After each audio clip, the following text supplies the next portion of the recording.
চলো তোমাদেরকে আজকে বাজারটা দেখায় কি এনেছে।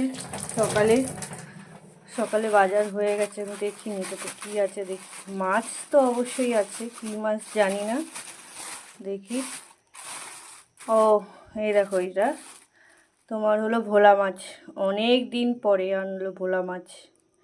আমাদের এক কাতলা মাছ আনি রোজ, ভালোই হয়েছে। এই যে ভোলা মাছ, আমার খুব ভাল লাগে এই ছোট মাছ খেতে, বড় মাছ একদম ভাল লাগে না। চলো আজকে ভোলা মাছের ঝাল করব। আর কি এনেছে দেখি।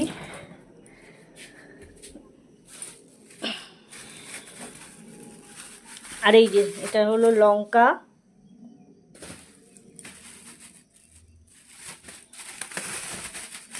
ও আর এদিকে ভেন্ডির তরকারি করব। আর এই যে লাল শাক। কে কে লাল শাক খেতে ভালোবাসো বলো। এই যে আমার তো ভালো লাগে লাল শাক খেতে, দারুণ লাগে। দেখো টাটকা লাল শাকগুলো কেমন হয়েছে বাজার, সবাই বলো। চলো লাল শাক করবো আর ভোলা মাছের ঝাল করব। চলো পরে দেখাবো তোমাদেরকে রান্না করে।